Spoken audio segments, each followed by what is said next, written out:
عليكم، كديرين؟ لاباس عليكم؟ كلشي مزيان على خير؟ مرحبا بكم في قناه نصائح ماريا المنزليه.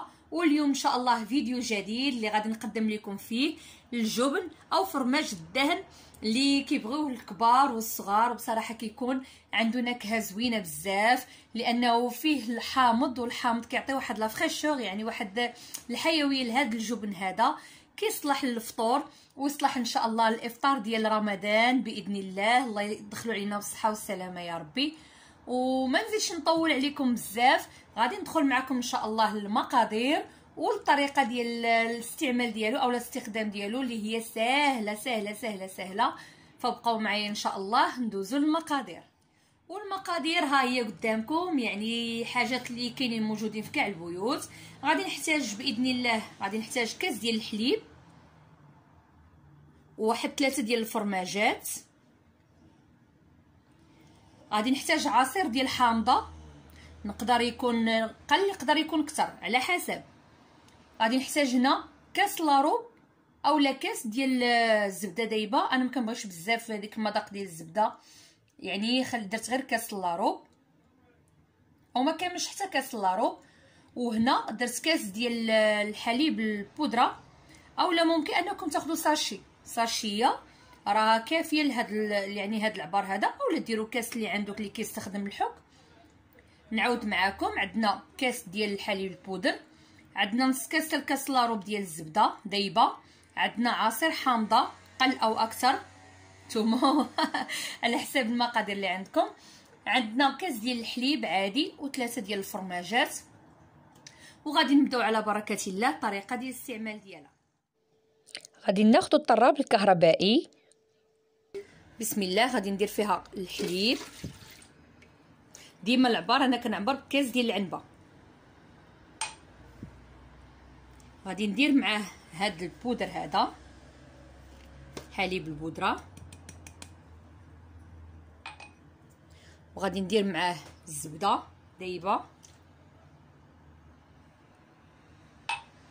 وغندير معاه هاد 3 ديال الفرماجات.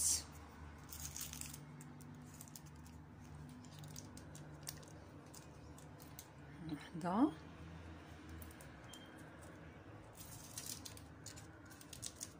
هاد الثانيه، والثالثه. ودابا ان شاء الله غادي ندوز نطرب هاد المقادير هادو، غادي نطربهم ونوريكم كيفاش غادي نبدا نزيد في الحامض. ودابا غادي نبدا على بركه الله، غادي نبدا نطرب.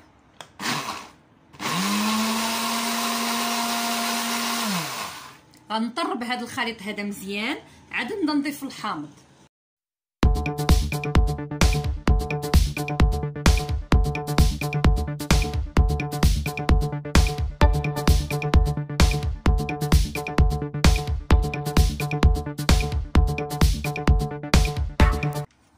ها هو الخليط ديالنا، يعني هذا غير مبدئيا، انا طحنته دابا مزيان. دابا ان شاء الله غادي نبدا نزيد في الحامض. ودابا غادي نبدا، بسم الله، غادي نبدا نزيد في الحامض بشويه بشويه حتى نحصل على خليط غادي يعقد، يعني غادي نبدا نديرو غير بشويه بشويه حتى ناخذ القياس اللي خاصنا.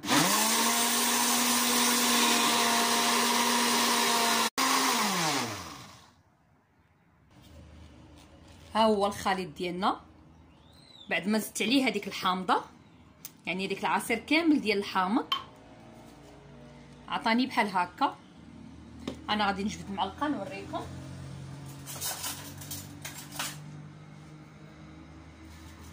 ها نتوما البنات، ها نتوما شوفوا كيفاش ولا، شوفوا كيفاش داير. ومني غادي نديرو دابا، غادي نديرو في الحكيكات، ملي غنديرو في الثلاجه غادي يعطينا، غادي يعقد اكثر. ها نتوما هذا هو اللي خاصنا نحصلوا عليه بحال هكا. ودابا غادي نديرهم في الحكيكات وغادي نوريكم.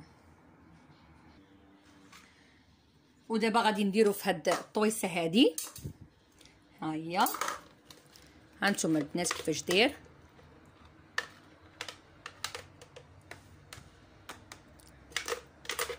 هانتوما.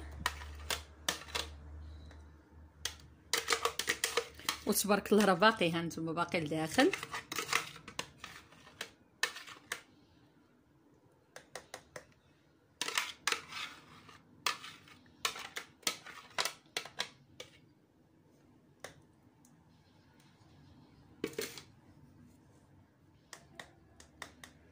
شوفوا كيفاش داير، هانتوما كيفاش جا. هذا غادي ندخلو للثلاجه وغادي نخليه مازال يزيد يجمد واحد شويه، بما هو راه جامد بما فيه الكفايه.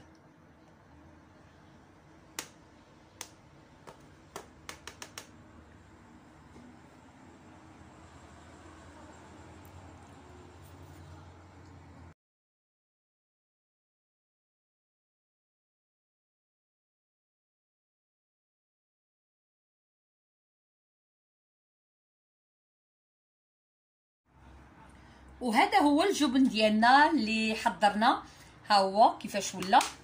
هذا هو الجبن اللي حصلنا عليه، صراحه راه عطاني يعني كميه ما شاء الله. هانتوما وكيجي عاقد، يعني قد ما يعني كيبقى في الثلاجه كيجي عاقد. شوفوا كيفاش غيدير،